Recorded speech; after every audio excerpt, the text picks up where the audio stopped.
Hey everybody, summer is here and upon us. With the beginning of summertime, we get multiple opportunities to capture fireworks photos with our cameras. Whether you're taking the photos on the 4th of July, at a sporting event, at a local town event by you, or even at your favorite theme park, I'm going to show you a few things you need to know and what you need to bring with you in order to capture the best photos of the fireworks that you possibly can. So the first thing that you're going to need is, I think pretty obvious, is going to be gear. You want to have your camera with you. You want to make sure that you have a tripod with you to make sure that you can keep your composition still. You want obviously a lens. Now you have a choice of a few different lenses here. So if you're really close, like within a half a mile, I would suggest using a wide angle lens for capturing the fireworks, because you are going to be pretty close and a wide angle lens will give you a nice good wide field of view to capture the fireworks. If you're like more than a half mile to up to about 2 miles, your standard zoom lens would work just fine.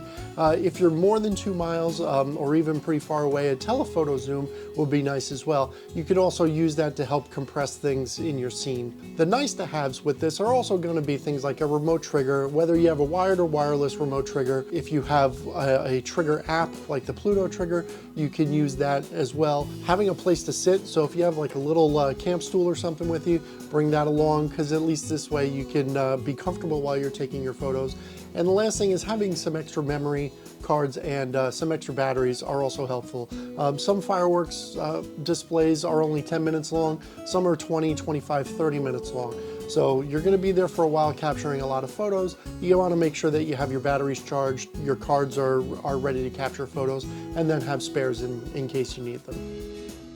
So the second part of this is actually going to be figuring out your location, and the first thing that you want is something that's going to be free of obstruction. So as you see behind me, there's some trees. You don't really want that, so you got to move around a little bit so that way you have a little bit better view for your setup. So this way, you know, clear skies, you know, a bit of a nice open foreground for you. This way you can see your fireworks going off. The next part of it is also making sure that you can be where it is that you are setting up. You don't want to be trespassing or on private property where you could run afoul of law enforcement. And the last part is going to be accessibility the night of the fireworks. So this is a road that goes into one of the locations for my local fireworks. They close this whole area down after a certain point, and you know, this becomes logged with people.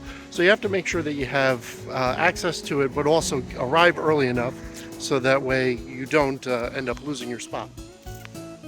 So the last tip that I want to give you is going to be your settings. Now your mileage might vary on this because, you know, depending on your location or any ambient light and how close you are to the fireworks, some of these settings, you know, may change, and you can kind of tweak them as you go along. Something that I've used that has been successful in the past is I use an ISO between 100 and 400, usually around 200 works pretty well for me. Shutter speed between 1 and 5 seconds. 1 second is really nice for a single firework, up to 5 seconds for several fireworks going off. Setting your aperture for about f8 to f11 is pretty good, because then you can get a decent amount of depth of field and making sure that all of your fireworks are in focus. And speaking of focus, if you set your focus for infinity or maybe just a little bit off of infinity, that's usually a good place to start. And again, you know, after the first couple go off, you can probably tweak it a little bit in order to sharpen things up for you. So those are just some quick tips in order to help you get the best fireworks photos that you possibly can this summer. Make sure to get out there, take some great photos. I'd love to see anything that you do capture. If you have any other tips that you want to add to this, make sure to leave them in the comments below. Give me a like on this video if you can, and subscribe to the channel if you haven't already. Thank you very much for watching this video, and I'll see you again next week.